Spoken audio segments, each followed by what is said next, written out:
Bienvenue à cette table ronde qui sera consacrée désormais à la diffusion des contenus audiovisuels et à l'impact que l'IA peut avoir dans ce dernier pan de la chaîne des flux. Donc ces dernières années ont été marquées par une grande transformation du paysage audiovisuel et de la consommation, dont chacun a pu faire l'expérience, avec une consommation audiovisuelle qui est de moins en moins linéaire et qui va vers le délinéaire et les plateformes. Et sur ces plateformes, l'IA joue un rôle capital dont on est tous un peu familiers et sur lequel nos invités vont pouvoir nous éclairer aujourd'hui.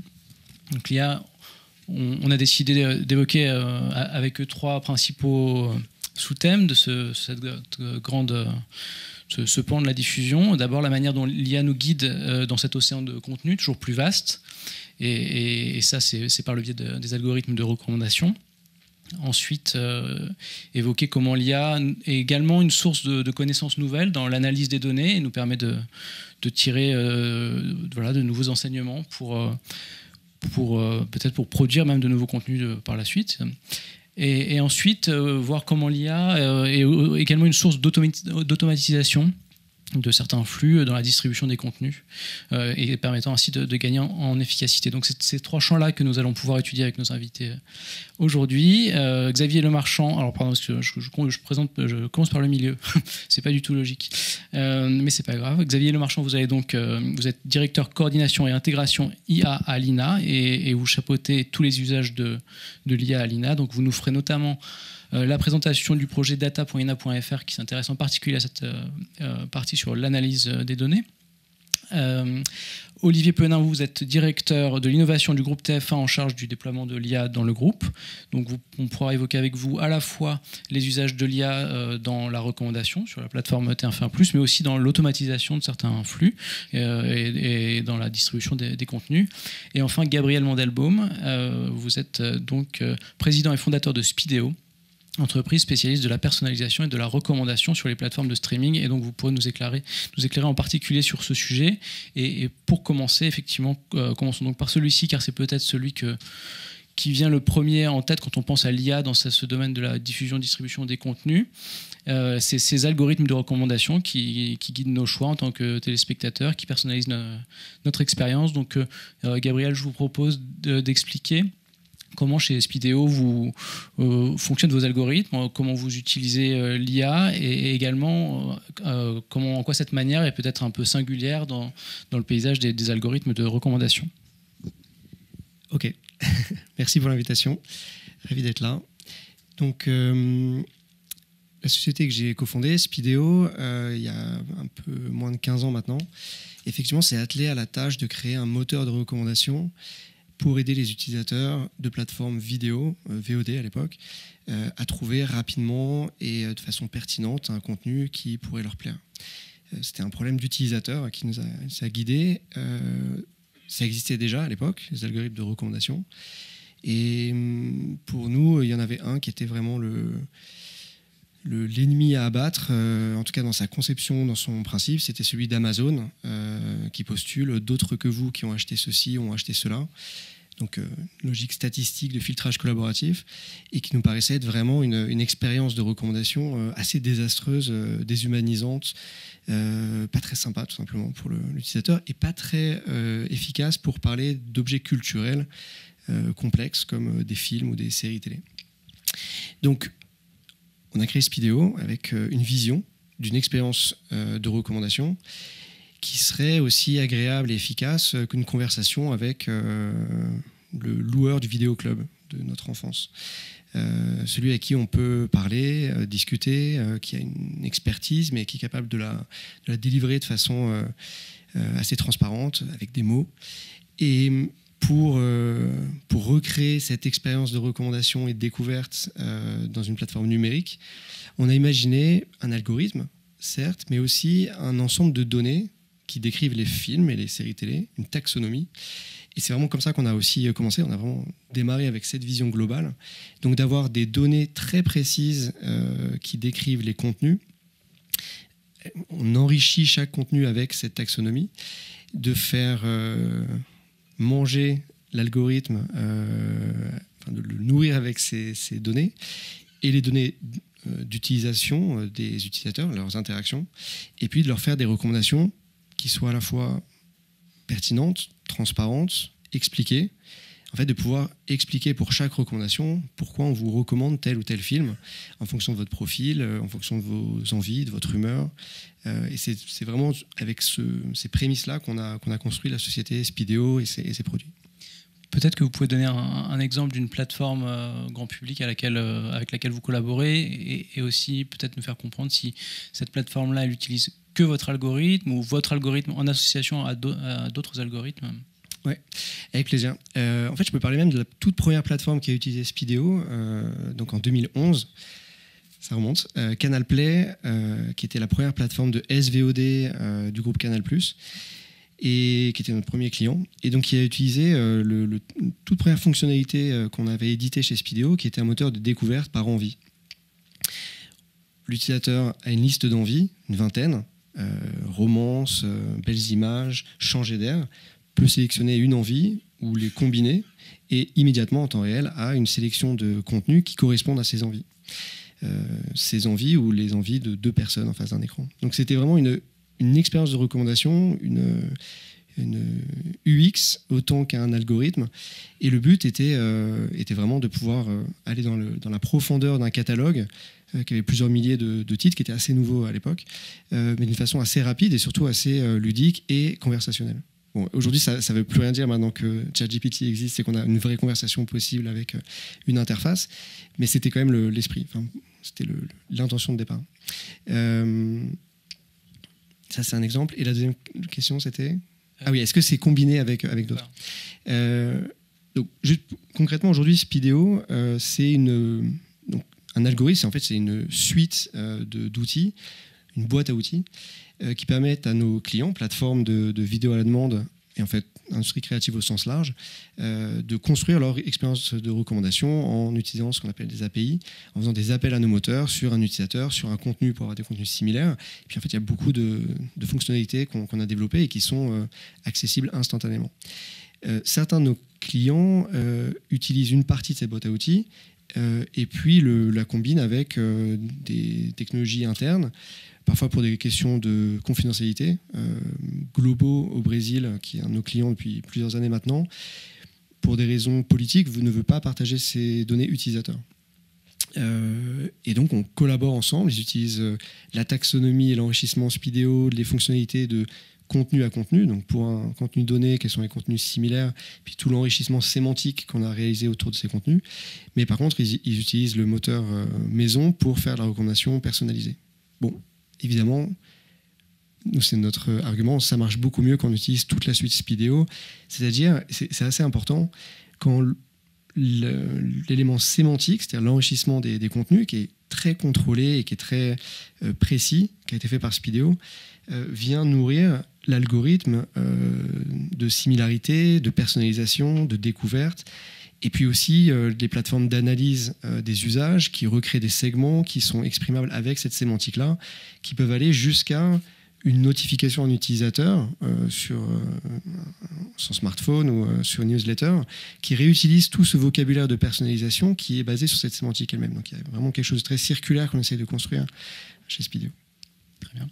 Olivier, je vous propose peut-être de nous expliquer un petit peu dans quel esprit a été fait la recommandation sur TF1+, qui a donc été lancée au début de l'année, et d'évoquer notamment les projets que je crois que de TF1 d'avoir un algorithme qui permettrait à un foyer composé de différentes personnes avec des goûts différents de trouver quand même leur bonheur le soir quand ils disputent normalement pour choisir leur programme.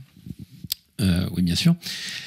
Alors, donc, du coup, oui, on a lancé donc TF1+, le 8 janvier, qui repose sur le socle de MyTF1, qui n'est pas encore complètement mort, qui existe encore dans certains environnements. Et sur TF1+, évidemment, on a énormément investi dans tout ce qui est tech, inno, et évidemment l'IA.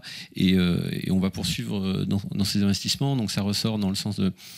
avec cet outil de recommandation de contenu qui est déjà individuel. Et ensuite, on a 2 applications, 2 services basés sur l'intelligence artificielle sur cette plateforme. Alors, un premier qui s'appelle Top Chrono. Alors là, c'est pas la recommandation, mais il est déjà disponible. Et il y avait une version bêta qui avait été lancée pendant la Coupe du Monde de rugby. Top Chrono, c'est la possibilité pour l'utilisateur de générer un résumé automatique d'un contenu sportif de la durée qu'il souhaite, alors à choisir entre 5 minutes, 10 minutes, 15 minutes, et c'est généré par intelligence artificielle. Ensuite, on a un deuxième service qui, cette fois-ci, sera lancé au deuxième trimestre de cette année, qui s'appelle Synchro, qui est une innovation dans le sens où vous vous retrouvez souvent en entrant sur votre plateforme de streaming à sélectionner votre profil, et donc vous avez des recommandations pour vous. Et là, la philosophie, c'est de se dire, dans un monde où on a un usage qui est croissant de ces plateformes sur l'écran TV, et où donc par définition vous vous retrouvez assez souvent à plusieurs dans le canapé ou dans un autre type de chaise. Et là se pose la question de comment trouver un contenu qui va satisfaire tout le monde sans passer une demi-heure à trouver le bon contenu. Et c'est là où on a développé Synchro, qui consiste à, sur l'interface, à sélectionner. Quand vous entrez sur la plateforme, vous aurez juste cette page pour sélectionner qui est présent parmi les profils que vous avez enregistrés dans la plateforme. Et ensuite, un algo qui va faire mouliner les préférences de chacun pour ressortir une proposition de contenu qui va le plus probablement plaire à tout le monde, à toutes les personnes qui sont en face de la télé à cet instant T. Et est-ce qu'il y a un risque que ça fasse finalement le plus bas dénominateur commun entre les 4 personnes, ou au contraire, comment vous pondérez la vie du père, de la mère ou de l'enfant là-dedans? Alors, ça aurait été la façon la plus simple, mais vraiment pas la bonne façon de le faire. En effet, de prendre le dénominateur commun de toi tu aimes ça, toi aussi, bon bah super, tu peux regarder ça. Non, il y a vraiment une analyse, une analyse de corrélation entre, en termes techniques, en termes de proximité des contenus entre eux, de proximité des contenus qui sont appréciés par chacun des profils, pour ensuite ressortir des contenus qui vont être similaires et qui conviennent. Donc il y a quand même un peu de complexité derrière. J'en doute pas. Et peut-être une question complémentaire sur Top Chrono, parce qu'on donc on imagine bien les résumés de contenu sportif, mais est-ce qu'on pourrait imaginer, par exemple, d'avoir un résumé des 19 premières saisons de Plus belle la vie, si on veut commencer à la 20e? Alors c'est une excellente question. Les contenus de sport, c'est des contenus qui sont très cadrés. Un match de foot, vous avez toujours le même terrain, c'est un terrain avec de la pelouse verte, des bandes blanches, il y a des patterns qui visuellement se reconnaissent très bien quand il y a un but, quand il y a un corner, quand il y a différentes actions. On peut se baser aussi sur le flux audio des commentateurs qui peut être analysé par le modèle d'IA, sur le son de la foule également, et en plus vous avez les numéros des joueurs en face et derrière et dans le dos de leur maillot, qui permet de le reconnaître assez facilement. Donc à partir de là, vous avez une base qui permet de faire apprendre votre modèle et de faire reconnaître assez facilement c'est quoi un moment fort dans un match, et de pouvoir cataloguer les actions des différentes personnes, des différents joueurs d'un match. Par contre, dans un contenu de flux, donc Plus belle la vie, Koh-Lanta, qu'est-ce qu'un moment fort? Quelle partie des contenus on va identifier, on va sélectionner pour l'incorporer dans un résumé qui aura de la valeur? Là, tout est dans l'éditorial. Et donc, on y travaille actuellement, mais c'est beaucoup plus complexe. Parce qu'il faudrait qu'on ait une intelligence artificielle générative qui comprenne parfaitement tout ce qui se passe dans ce contenu, mais qui comprenne aussi qu'est-ce qui peut avoir de la valeur éditoriale. Donc ça demandera, quand on arrivera à le faire, probablement un peu de paramétrage en amont. Mais on n'en est pas encore là aujourd'hui, puisque l'IA, malgré toute l'intelligence qu'on peut lui attribuer, ça reste une intelligence artificielle qui ne comprend pas le sens des choses. Très bien, merci. Xavier, est-ce que vous pouvez peut-être nous éclairer sur la plateforme de streaming de l'INA, Madelin, et la manière dont la recommandation y est effectuée? Je crois notamment que vous faites partie des utilisateurs de Speedo, mais bon... Oui, vous avez d'autres manières aussi de proposer vos contenus, de les mettre en avant à vos spectateurs. Ouais, c'est vrai que la recommandation n'est pas le sujet idéal pour lequel je suis là aujourd'hui, mais il se trouve effectivement qu'on a une plateforme qui s'appelle Madeleine, en référence plutôt à la Madeleine de Proust, même si ça s'écrit Madelen, certains d'entre vous la connaissent peut-être. Donc c'est une plateforme qui propose à peu près 12 000 programmes sélectionnés parmi nos archives, donc les meilleurs documentaires, séries, fictions. Il y a un certain nombre d'émissions cultes, il y a des concerts, il y a du théâtre. Donc il y a un assez gros catalogue. Et nous, on est plutôt sur une approche de recommandation humaine, pour le coup. C'est-à-dire qu'on pense que pour faire découvrir, à part pour les générations les plus âgées qui peuvent se souvenir de programmes qu'ils ont vus dans leur enfance, l'enjeu pour nous, c'est plutôt de faire découvrir aux nouvelles générations ces programmes-là qui ont été sélectionnés par des équipes éditoriales et qui sont capables de vous expliquer pourquoi il faut absolument regarder ce programme-là. Donc on est plutôt dans une démarche vraiment de curation et de recommandation humaine, en tout cas sur la HP de l'offre qui évolue très très fréquemment. Ce sont vraiment enfin, il y a une petite équipe éditoriale qui fait ce travail-là et je crois que ça se sent beaucoup aussi dans le wording, dans la façon de présenter les programmes, le fait que ce soit derrière des humains. En revanche, on utilise effectivement une solution de Speedo qui s'appelle Rumo, qui est en fait une solution qu'on utilise plutôt après avoir vu un programme, où on vous propose des programmes sur le mode vous pourriez aimer et qui fonctionne par si je ne dis pas de bêtises, par un calcul de proximité entre le programme que vous voyez et ceux qui sont dans la base de données en fonction des descripteurs de genre, de catégories et les personnes au générique. Donc vous allez avoir des programmes qui vont avoir le même réalisateur dans le même genre. Donc plutôt de la proximité en fait de programmes par rapport à celui que vous avez vu. Et dans le cas de Rumo, ça utilise les métadonnées aussi qui ont été créées par votre équipe éditoriale. Ce qui est la spécificité de ce produit et qui en fait vraiment une extension de tout le travail éditorial. Il n'y a pas de contradiction en tout cas chez Speedo, entre l'équipe éditoriale, son travail et le moteur de recommandation. C'est vraiment une extension, ça agrandit le geste, et là c'est vraiment le cas chez Madeleine. Oui, et c'est vrai qu'il se trouve qu'on est plutôt assez riche en métadonnées de notre côté, parfois trop riche, même, parce que ça ralentit parfois. Très bien. Avant de passer au point suivant sur l'analyse des données, où vous allez pouvoir nous présenter data.ina.fr, une dernière petite question pour Olivier. Donc là, on a parlé de la recommandation, en quelque sorte la personnalisation de l'expérience, de ce qu'on voit, des contenus qui nous sont proposés, mais ça s'applique aussi à la publicité. Et ce serait intéressant que vous puissiez nous expliquer en quoi désormais on peut imaginer avoir peut-être dans quelques années des publicités personnalisées selon son parcours de consommation, le lieu où on consomme, le contexte, etc. Mais on en a parlé, il y a un peu un or dans ces données, ce sont les métadonnées qui sont associées au contenu.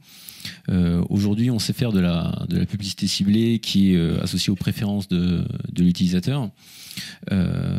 Par contre, c'est là où on peut imaginer, mais est-ce qu'on pourrait avoir une publicité qui soit en lien avec les préférences de l'utilisateur, mais aussi en lien avec le moment qui précède, par exemple, la coupure pub d'un contenu. Et dans ce cas-là, ça nécessite déjà d'enrichir pleinement les métadonnées du contenu avec une description de ce qui s'y passe et idéalement une description de chaque scène pour que in fine, on puisse imaginer, par exemple, on visionne une scène où on a des protagonistes qui mangent dans un restaurant italien, ils mangent des pâtes et à ce moment-là intervient une coupure pub et on a une pub sur par exemple Barilla ou une autre marque de pâtes que consommerait l'utilisateur parce qu'on sait qu'il aime les pâtes. Bon, c'est très idéal et c'est juste une idée pour l'instant, mais ça fait partie des nombreuses choses qu'on peut imaginer une fois qu'on a tous nos contenus qui sont parfaitement bien indexés. C'est une source de nouveaux services. Avec du coup peut-être des rentrées publicitaires qui seraient plus profitables pour vous. Si plus la pub est personnalisée, adaptée aux consommateurs, j'imagine plus il y a un intérêt commercial aussi pour vous à la vendre. En effet, on peut imaginer que ça soit de la publicité qui soit mieux valorisée, puisque on est une plateforme gratuite, donc par définition financée par la publicité. Donc en effet, ça marche de pair. Très bien. Je vous propose désormais de passer à ce pan sur l'analyse des données où Xavier Lemarchand va nous expliquer comment fonctionne data.ina.fr. Oui, alors je vais juste prendre quelques instants pour vous, quand même, que tout le monde comprenne un peu ce que c'est que l'INA. Je ne sais pas si c'est le cas, mais pour nous, les enjeux, en tout cas les plus massifs de l'IA, ça va être d'accroître nos capacités de description des fonds audiovisuels, pour lesquels on a une mission de sauvegarde évidemment, mais aussi de mise à disposition, et en gardant à l'esprit que ça concerne trois grandes filières d'usage, on va dire. La première filière historique, c'est l'utilisation de nos archives par les professionnels de l'audiovisuel. Donc ça, c'est le cas depuis la naissance de l'INA en 1974. C'est la voie bleue que vous voyez au centre. Donc tout ce qui fait que chacun d'entre vous, producteurs ou autres, pouvait utiliser des archives dans des nouvelles productions.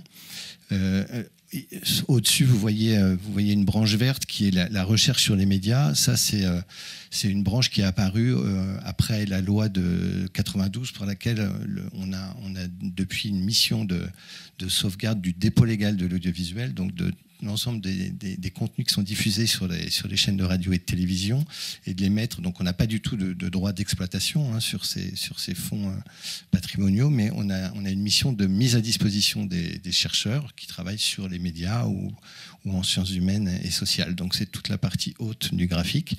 Et puis nous-mêmes, on est devenus aussi, alors on produisait du documentaire historiquement depuis très longtemps, mais disons depuis le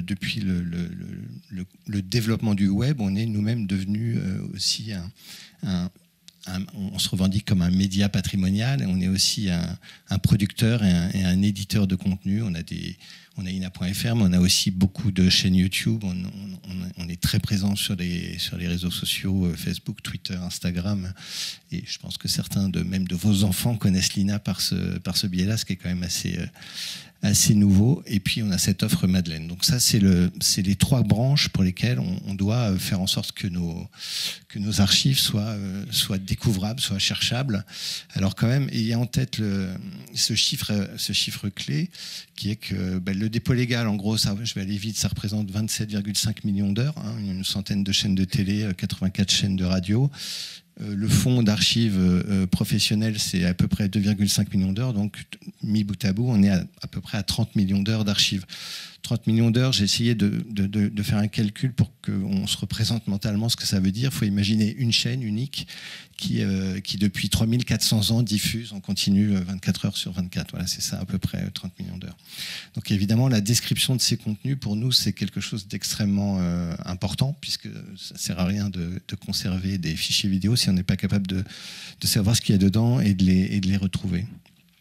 Donc évidemment, on n'a pas attendu l'IA pour décrire les fonds, et jusqu'ici, les fonds étaient le fruit du travail de catalogueurs et de documentalistes, donc avec un niveau de précision plus ou moins important selon les types de fonds.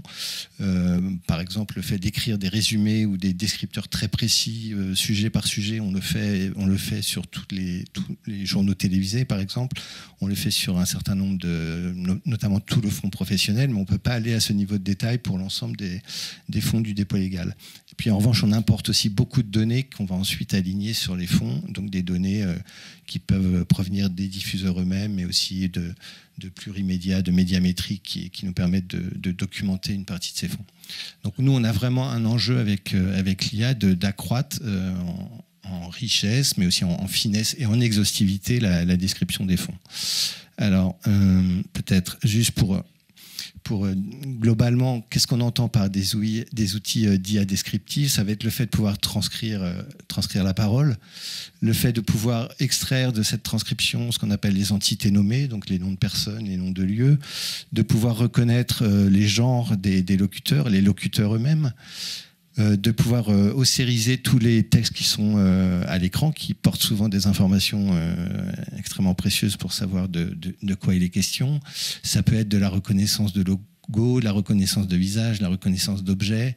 On a aussi tout un enjeu de découpage en grille de programmes et à l'intérieur des programmes en séquences. Donc disons, là vous avez un peu une vue globale de ce qu'on appelle les IA descriptives, sachant qu'elles sont évidemment à des degrés de maturité extrêmement différents. Alors à la fois d'un point de vue technologique, et puis pour nous, d'un point de vue de déploiement industriel, parce que derrière, pour intégrer ça dans nos flux de production, les brancher sur notre lac de données, etc., il y a des enjeux industriels assez lourds.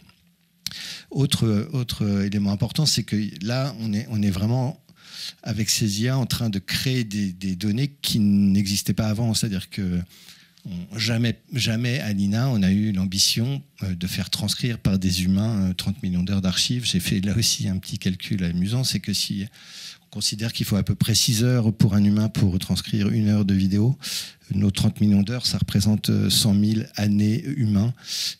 Donc voilà ce qu'il faudrait. On n'a pas le budget, donc on ne fait pas ça. Alors, là, ce que je vous montre, c'est presque un produit dérivé, si on veut, de cette logique que je viens d'exposer, de chercher à décrire le mieux possible nos fonds par des IA. C'est que on commence à le faire sur certaines IA de manière industrielle, et on s'est dit que ça pouvait être intéressant aussi de mettre à disposition les données qui viennent de là. Alors, comment ça fonctionne ? On utilise pour ce site data.ina.fr, donc qui devrait sortir au deuxième semestre 2024, qui est un projet qui est soutenu par France Relance. On utilise 3 IA. La transcription de la parole, et là on utilise l'outil d'OpenAI qui est Whisper, un outil d'extraction d'entités nommées qui s'appelle TextRazor, qui va aller repérer dans la transcription les noms de personnes, les noms de lieux, etc. Et un outil maison pour le coup qui s'appelle INA Speak Segmenter, qui est capable de découper le flux sonore en paroles, musique, bruit, ou je ne sais pas ce que c'est, et dans la parole de dire si c'est un homme ou une femme, avec là aussi une fiabilité évidemment qui n'est pas de 100%, mais qui est quand même excellente. Alors là, sur ce site, on propose un périmètre assez élevé de 200 000 heures de télévision qui sont structurées en un gros corpus, donc sur 5 années. Hein, on va sortir avec un corpus de 2019 à 2024, avec les journaux télévisés du soir, des chaînes qui sont indiquées là, les chaînes d'information en continu de 6h à minuit, et puis des tranches matinales de radio généraliste, donc plutôt là pour s'intéresser à l'information en général. Et puis sur la partie segmentation homme-femme, on a un corpus encore plus grand de 500 000 heures où on élargit un peu les périmètres. Alors comment ça fonctionne, le schéma global? On génère avec ces outils des données qui sont ensuite traitées dans notre lac de données. On fait des rapprochements avec des référentiels qui sont des référentiels INA, notamment sur les entités nommées avec les noms de personnes, les noms de lieux. Alors, on a intégré une phase de validation, je vais en dire un mot après, et puis une fois tout ce process opéré, on va pouvoir voir sur le site de manière très visuelle, avec des data viz, on va pouvoir interagir avec ces données pour les visualiser. Je dis un mot du contrôle parce que évidemment ces IA, c'est pas magique, on l'a dit beaucoup aujourd'hui. Il y a des biais, c'est pas fiable à 100%. Néanmoins, on peut pas aller vérifier humainement l'ensemble de ce qui est produit par les IA. Ça n'aurait pas de sens. On prendrait autant de temps que si on les générait nous-mêmes. Donc, on s'est donné en fait trois grandes actions de contrôle. La première, c'est d'avoir des vérités terrain sur ces IA, c'est-à-dire de comparer sur un échantillon représentatif ce qui sort lorsque ce sont des humains qui font la transcription, les entités nommées repérées dans ces IA, on compare avec ce qui est fait automatiquement par l'IA, et on a donc des taux de confiance globaux, on peut dire, sur les IA elles-mêmes. Deuxième contrôle, on va surtout s'assurer qu'on est bien exhaustif, que les traitements eux-mêmes ont bien été faits sur l'ensemble du périmètre, qu'ils sont bien opérationnels, que tout a été traité, et puis on va repérer aussi automatiquement des anomalies qui vont nous faire creuser si besoin.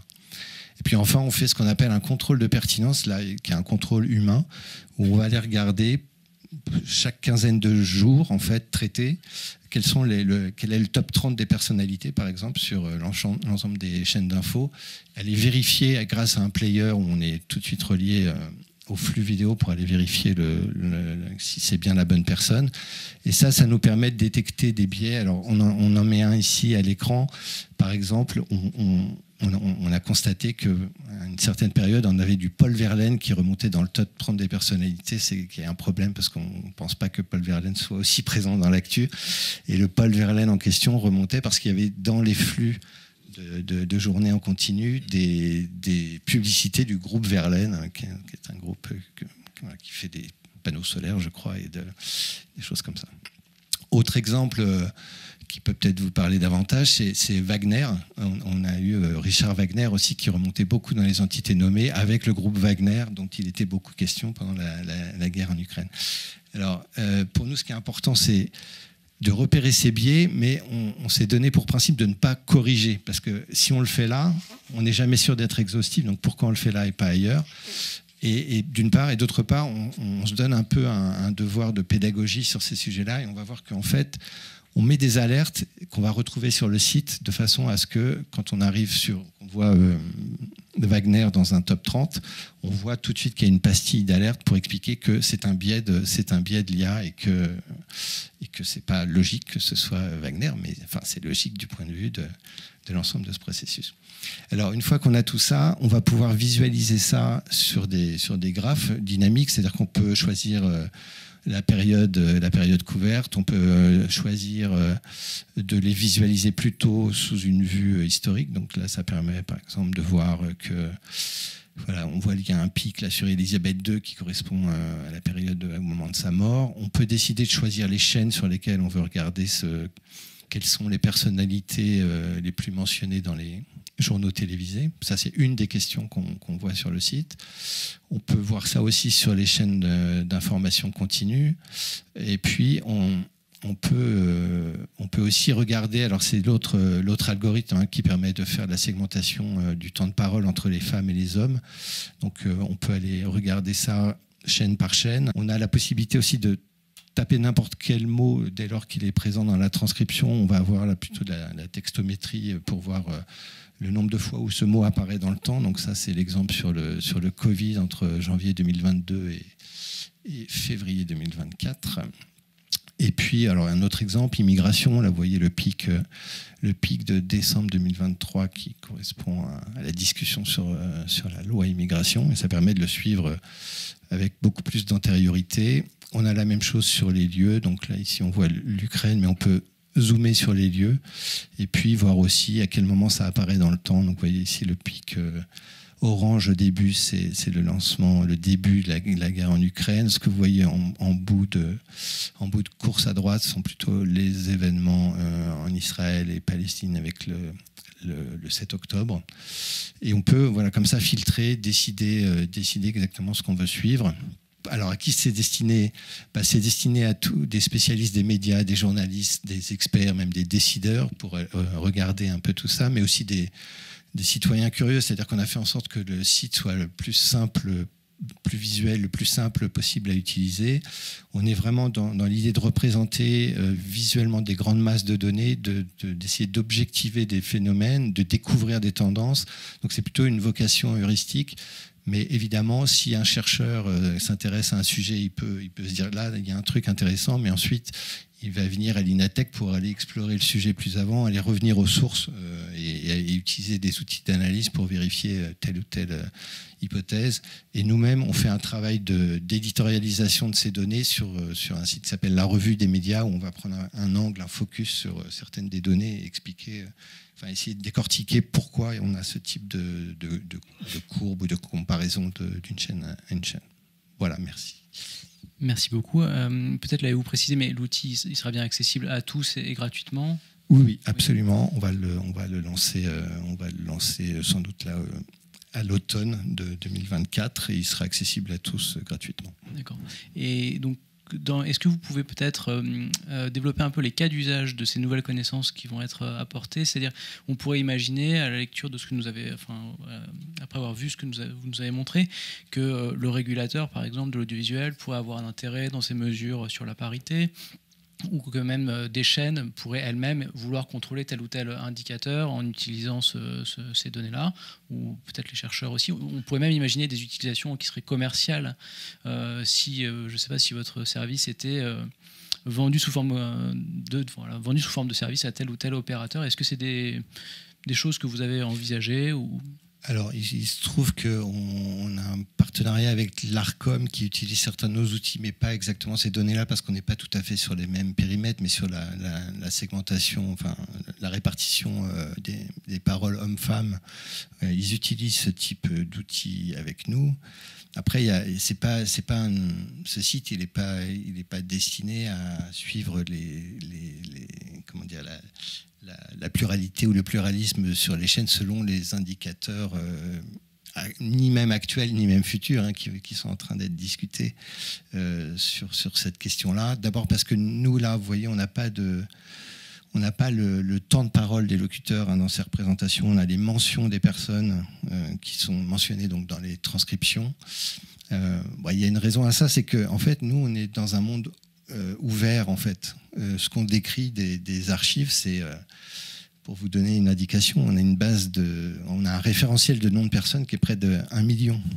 Si on voulait suivre que les personnalités politiques, on passe plutôt à 1300, 1400 personnes, pour lesquelles, là, oui, on pourrait se dire qu'on a des échantillons d'extraits suffisants pour dire on peut aller reconnaître les prises de parole dans le flux et les identifier, mais ça, si on passe à l'échelle dans le monde ouvert qui est le nôtre, ça ne fonctionne pas. Donc, il y a des choix à faire sur les priorités qu'on veut se donner pour décrire les fonds.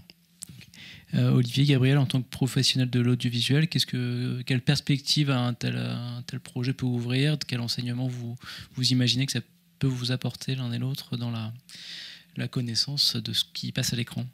Alors, moi, j'ai une petite digression parce que je vois toutes ces belles analyses qui sont faites au niveau de l'INA. Alors, on est dans le moment où au niveau de l'INA, pardon. Oui, si, au niveau de l'INA, pardon. On est dans le moment où on a plein de nouveaux outils basés sur l'IA qui permettent de générer plein de données, plein de métadonnées. Il se trouve que certaines des analyses que vous faites, du coup, on va se retrouver à les faire sur certains contenus. Et nous, par exemple, quand on va diffuser, quand on va avoir les droits d'un contenu, on va l'indexer. Et puis, à un moment, X mois, X années après, il sera chez un autre diffuseur qui va aussi l'indexer. Donc, on a un peu de doublon dans ces analyses. Donc, c'est normal aujourd'hui, mais peut-être qu'à un moment, on arrivera à un point où cette indexation, elle sera faite à un point de la chaîne. Et quand le contenu se baladera entre les différents acteurs, pour arriver à l'INA en bout de chaîne, il arrivera avec toutes ces métadonnées et on aura quelque chose d'un peu plus harmonisé. Du moins, je pense qu'il y a une opportunité vers laquelle on se dirigera dans les prochaines années sur ce point-là. Gabriel ? Moi, je suis toujours fasciné par les initiatives data et IA de l'INA, c'est toujours assez incroyable. Enfin, renommée mondiale par ailleurs, à Las Vegas, au NAB, qui est le salon de la télévision, l'INA a toujours un stand où tout le monde se presse pour voir ce qu'ils ont fait récemment. Donc ça, c'est assez incroyable. Et ensuite, ces données qui sont créées de façon systématique avec ces différents outils d'IA, pour moi, effectivement, c'est vraiment des données qui vont être excellentes sur ces analyses à destination de journalistes, de chercheurs, donc sur des recherches très précises. C'est des données qui vont être beaucoup trop exhaustives pour les cas d'usage de la recommandation telle que Speedo le fait. Et c'est bien pour ça que nous, on s'est lancé comme producteur de métadonnées à notre tour, avec une idée très précise des métadonnées à créer pour les cas d'usage de recommandation de nos moteurs de recommandation.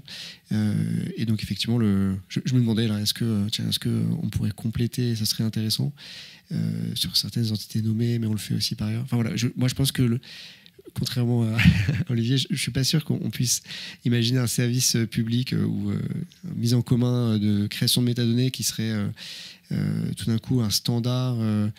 Alors il faudrait que les algorithmes soient aussi très standardisés. Moi je crois beaucoup en fait à un travail métadonnées et algorithmes en commun. Enfin, ensemble, c'est ce qu'on fait chez Speedo. Vraiment, il y a des spécialistes de la data, des algorithmes et vraiment des contenus, des experts. Beaucoup sont passés par l'INAPRO d'ailleurs. Et c'est pour le besoin de la recommandation sur les plateformes. Je crois que c'est cette maîtrise à la fois des métadonnées qu'on crée sur les contenus et des algorithmes qui permet d'offrir une expérience de recommandation et un résultat qui soit pertinent, de qualité, pérenne. Voilà. Donc on va pas essayer de subtiliser les données de l'INA pour améliorer nos moteurs de recommandation. D'accord, moi je pense que voilà, tout le monde est rassuré. je vous propose maintenant de parler d'un peu automatisation des flux. Et donc, Olivier, notamment chez TF1, vous faites apparemment déjà un usage assez important de l'IA dans ce que vous appelez la media supply chain. Donc, peut-être que vous allez pouvoir nous expliquer un petit peu en quoi l'IA est déjà un outil d'accélération de tel ou tel processus dans la diffusion des contenus, enfin, entre la prise de vue et le passage à l'écran. Du moins, on expérimente beaucoup de choses, puisque justement, on cherche à voir la réelle valeur qu'il y a à utiliser de l'IA là-dedans. Mais notamment, la media supply chain, c'est en fait toute la chaîne de traitement, tout le traitement que va subir un contenu entre le moment où il rentre chez TF1 et le moment où il est diffusé en linéaire ou mis à disposition sur la plateforme TF1+. Donc il y a différentes étapes. C'est comme dans une usine. Il va y avoir une première étape de vérification du contenu, vérification qu'il est bien correct, que tout simplement c'est le bon contenu du début à la fin. Une étape de mise en conformité, donc pour tout ce qui est violence, présence d'alcool, tabac, présence éventuellement de marque qui pourrait passer pour de la publicité clandestine. Ensuite, une partie de segmentation. Donc là, c'est ce qui permet de placer des pointeurs, donc pour indiquer où va tomber la coupure pub, mais aussi pour situer où se trouve le générique début, générique fin. Typiquement, ça c'est ce qui permet d'avoir sur votre plateforme ce bouton passer le générique. Et puis, dans un avenir qu'on espère proche aussi, avoir pourquoi pas du chapitrage qui se fasse automatique sur le contenu. Et puis on a l'étape d'indexation, sous-titrage, doublage, et puis archivage en bout de chaîne. Et donc toute cette chaîne, toutes ces étapes qui sont faites, c'est des étapes qui se répètent avec plus ou moins de complexité, et c'est sur chacune de ces étapes qu'on essaye de tester, de voir si on peut y mettre un peu d'intelligence artificielle pour gagner du temps, pour gagner en efficacité, surtout qu'on se retrouve en ce moment dans une position où on a une croissance de contenu du fait de TF1+, et cette croissance de contenu, il faut pouvoir l'absorber au fur et à mesure de ces différentes étapes de traitement.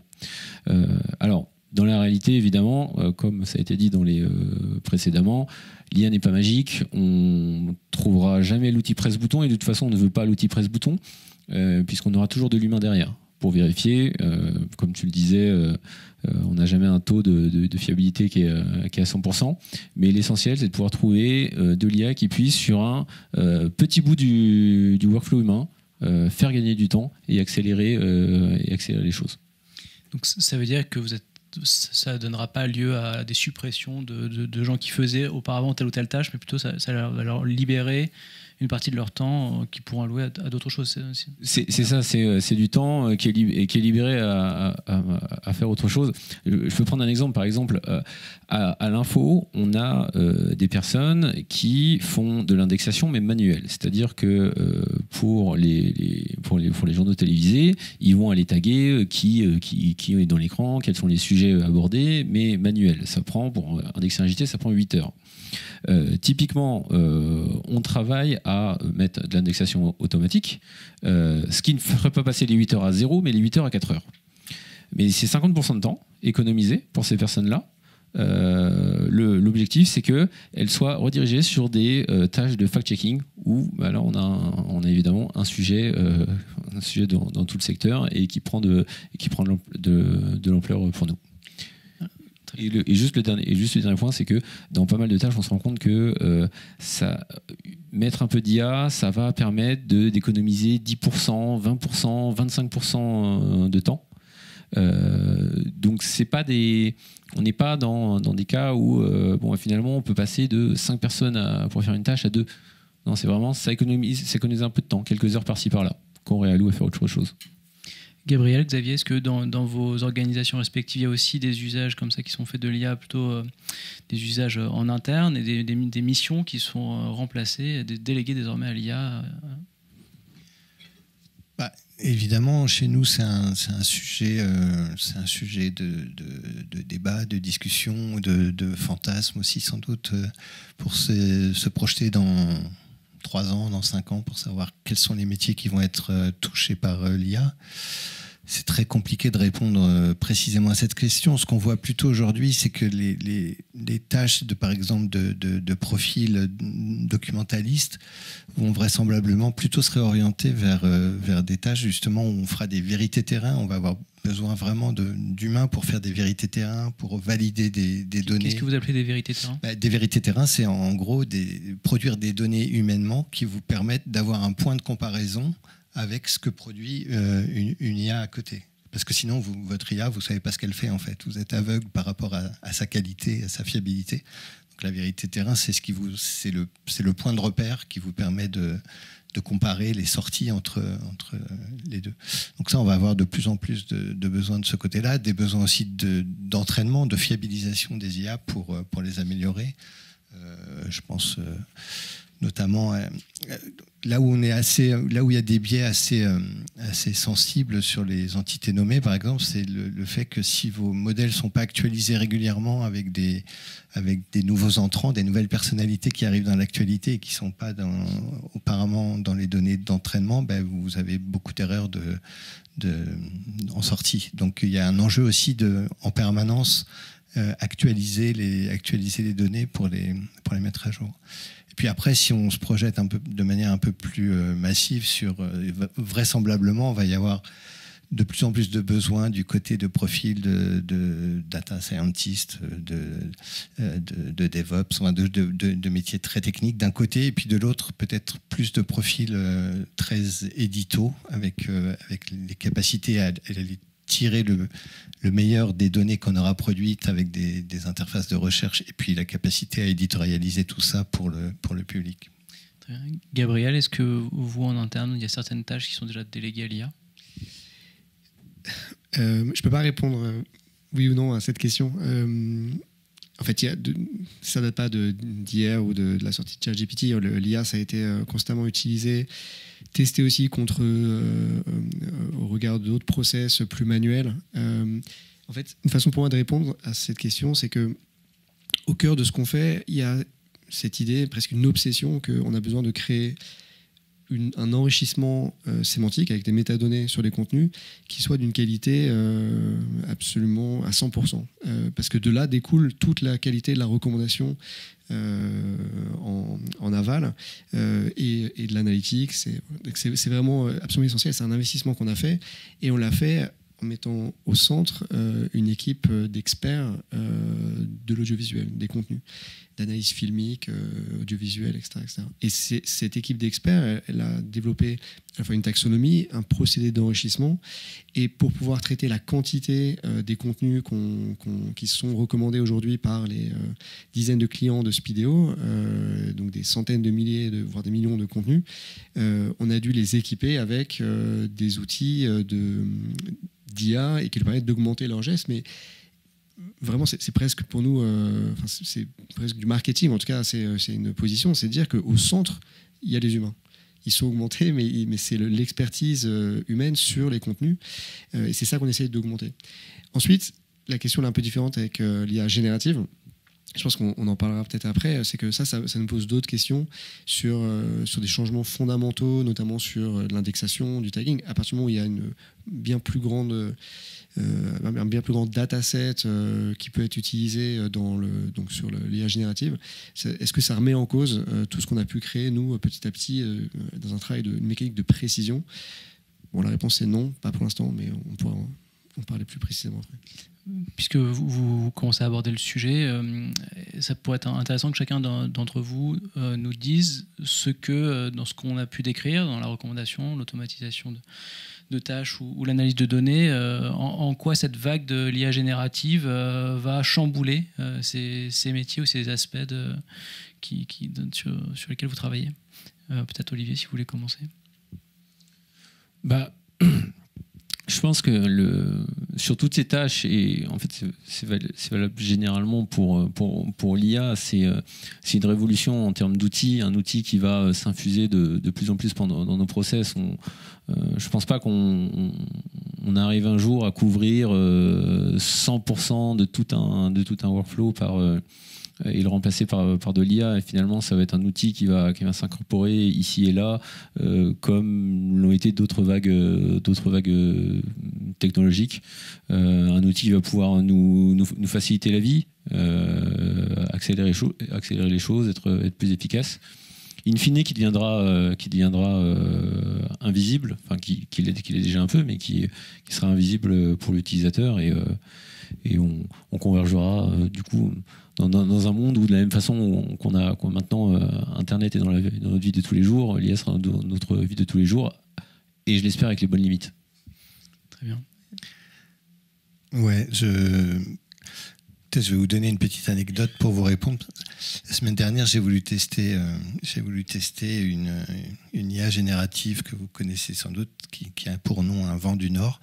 Et je lui ai demandé, dans mon prompt, d'aller faire la description d'une vidéo qui se trouve sur telle URL, qui était une vidéo de l'INA que j'ai pris un peu au hasard, simplement en veillant à ce que sur cette page, il n'y ait quasiment aucun élément descriptif de la vidéo. Et là, de façon assez incroyable, la réponse, en 1000 signes, comme je l'ai demandé, me donne une description très très détaillée de ce qu'on voit à l'image, des interactions entre les personnages. Tout était comme une notice parfaite, en fait.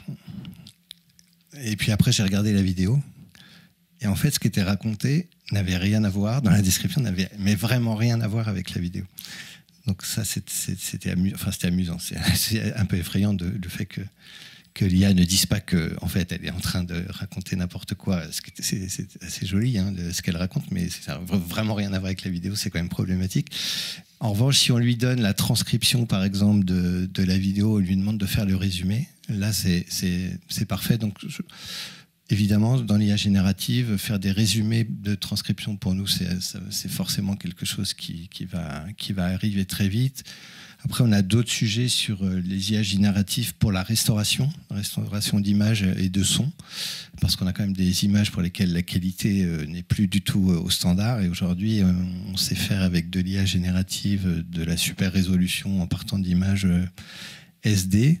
Alors ça pose même des questions éthiques, parce que quand on fait ça, on invente des pixels qui n'existent pas sur l'image originale. Hein, parce que vous créez plus de détails. Donc, par exemple, le papier peint, vous allez inventer des motifs s'il est flou et en arrière-plan. Donc ça pose aussi ces questions-là.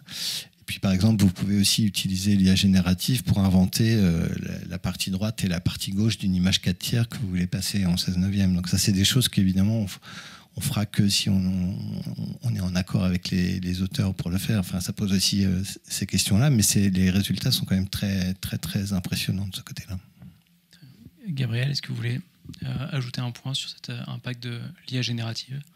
En combien de minutes ? Parce que je peux en parler pendant une heure. En 2 minutes, parce qu'après on va prendre une question du public et on va laisser Bruno Patino. Donc la question c'est, est-ce que l'IA générative va ou a chamboulé complètement notre métier qui est la recommandation ? Réponse, non. Notre métier, c'est de suggérer, grâce à des algorithmes, des contenus à voir pour un utilisateur sur une plateforme.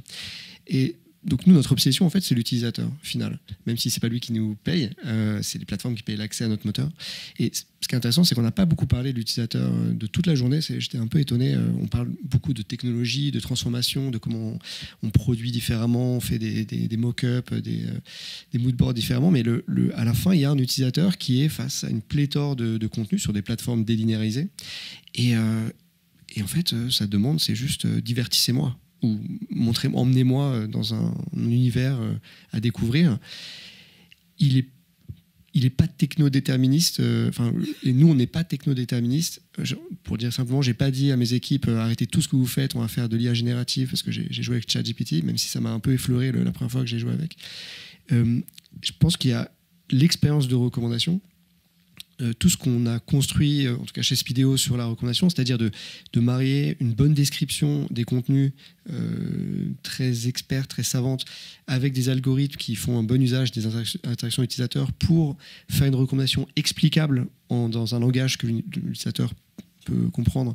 Ça, c'est un fondamental qui ne change pas énormément.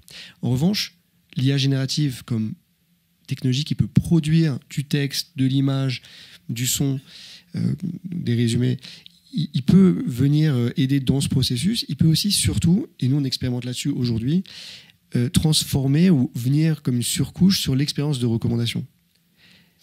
Un chat GPT sur votre télé pour trouver quelque chose à regarder, bon, clairement ça ne marchera pas. Enfin, pour l'utilisateur, le téléspectateur lambda, ce n'est pas une expérience qui fonctionne, même avec un micro et on lui parle, ce qu'il n'y a pas aujourd'hui. En revanche, dans cette interface-là, dans la capacité de dialoguer ou peut-être de proposer, d'être encore plus explicite dans ce qu'on propose, oui, il y a quelque chose. Nous, on le voit vraiment comme une couche d'interface avec l'utilisateur final, mais qui a pour base les résultats des algorithmes Speedeo qui aujourd'hui sont fournis en API. En fait, pour le dire très simplement, aujourd'hui, la plupart de nos clients, nous, plateformes, donc SFR, Bouygues Télécom, ou Canal+, TF1 peut-être un jour, ils ont reproduit l'interface de Netflix. On arrive et il y a 50 rails de recommandations. Et quand ils utilisent Speedeo, au lieu que ce soit juste recommandé pour vous ou des thrillers, on est capable de faire des playlists personnalisées qui disent des contenus qui parlent de voitures rapides à Los Angeles. Voilà, c'est la taxonomie Speedeo. On est capable de l'identifier pour un utilisateur et de lui rendre. Donc c'est déjà du langage, c'est déjà personnalisé et ça rajoute des rails. Quand on parle avec l'un de nos clients, plateforme opérateur, qui fait des recherches quali, 50% de leurs utilisateurs, quand ils arrivent sur cette belle interface personnalisée par Speedeo, avec plein de rails personnalisés, avec le langage pour expliquer, ils s'en vont immédiatement pour aller sur le flux de TF1 parce que c'est beaucoup trop compliqué, il y a trop de choix. Donc ils reviennent à quelque chose qu'ils connaissent, qui est simple, qui est sûr pour toute la famille. Donc l'expérience linéaire, ça reste encore quelque chose de beaucoup plus rassurant et moins angoissant en tout cas que tout ce choix, même personnalisé, même avec tout ce langage, etc. Je dis ça avec une énorme remise en question de tout ce qu'on fait. Je pense qu'on n'est pas arrivé dans le geste qu'on a commencé chez Speedeo il y a 15 ans. Qu'est-ce que l'IA générative peut amener?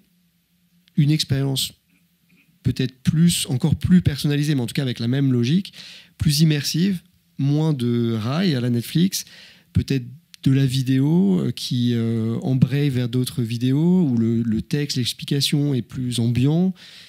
Là, je suis en train de décrire ce qu'on a essayé de poser comme vision de ce que pourrait être l'expérience de recommandation de découverte dans 3 ou 5 ans. Si on proposait ça aujourd'hui qui marche avec nos algorithmes, aucun de nos clients pourrait l'implémenter. Ça n'existe pas comme expérience utilisateur, mais on est obligé de réfléchir à ça. Et la création de contenu, de vidéos, d'images qui serait basé sur le profil de personnalisation. Le profil de personnalisation chez Speedeo, c'est des mots. Ça peut être un prompt. Là, il y a quelque chose d'intéressant. Mais ça interroge aussi l'expérience utilisateur de recherche, de découverte, donc de plateforme. Et donc, en fait, il faut penser au-delà du paradigme Netflix, 50 rails. Puis, en fait, Netflix, en réalité, quand ils le font d'une façon où on ne va jamais au-delà du 4e. Donc, il n'y a pas vraiment de découverte. En fait, ils reviennent à quelque chose de très mainstream pour montrer leur production qui leur ont coûté 15 milliards. Donc, il y a GenAI, et pour moi, ça repose un peu la question de l'expérience utilisateur en général de la consommation audiovisuelle sur les plateformes, l'expérience de découverte et de recommandation en particulier, et on en est au tout début. Voilà. Très bien, merci. Je vous propose peut-être de prendre une question dans la salle avant de laisser la parole à Bruno Patino pour conclure cette journée.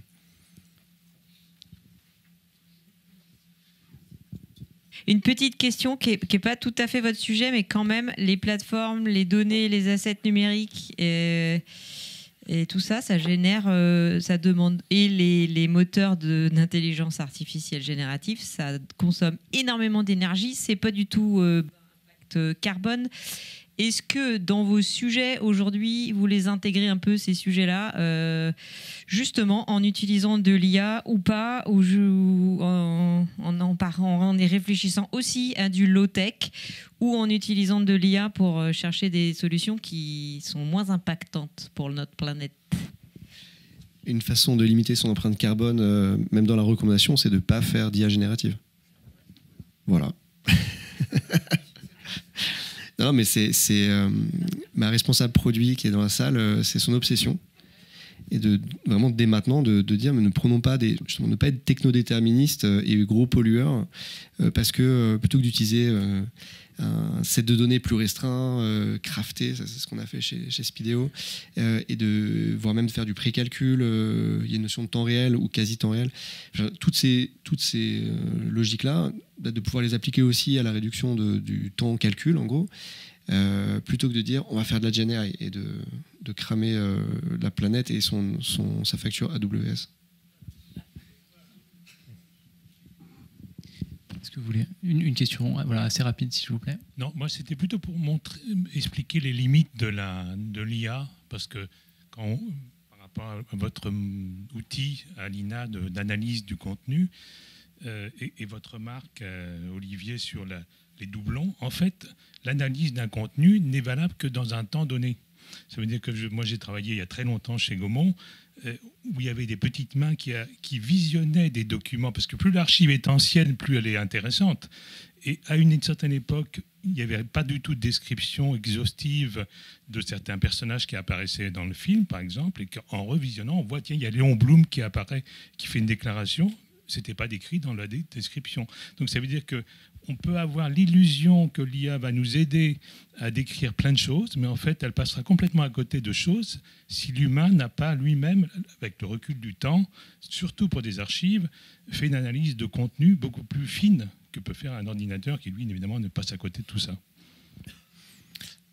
Oui, c'est vrai. D'ailleurs, on a dans la base professionnelle, il y a un champ spécifique pour indiquer ce que vous venez de dire. C'est-à-dire le moment où des documentalistes repèrent, bien après la présence d'une figure qui est devenue quelqu'un de célèbre par la suite. On a ça sur les jeunes adolescents, par exemple, qui sont devenus des grandes personnalités. Alors, est-ce qu'un jour des IA pourront détecter ça à partir de... Je pense qu'on n'y est pas. Hein. Mais bon, après, vous comprenez que notre problématique, c'est une problématique aussi de volume, de masse. C'est-à-dire quand on parle de 30 millions d'heures, c'est mieux d'avoir des données générées par l'IA qui rateront des choses, évidemment, le feront moins bien que de ne pas avoir de données du tout. C'est quand même ça la problématique, hein, sur la partie dépôt légal qui enfle de 1,5 million d'heures par an. Il y a cet enjeu de pouvoir en permanence suivre le flux et sa description, et donc d'arriver à le faire avec des moyens budgétaires et donc humains qui sont finis et à peu près constants depuis plusieurs années, en gros. C'est vrai que c'est difficile de se dire, d'espérer que tel techno va nous apporter l'exhaustivité d'une analyse, puisque même comme vous l'avez dit, hein, la définition de l'exhaustivité va varier en fonction du temps. Par contre, ce qui est intéressant de voir, c'est le progrès qu'on fait.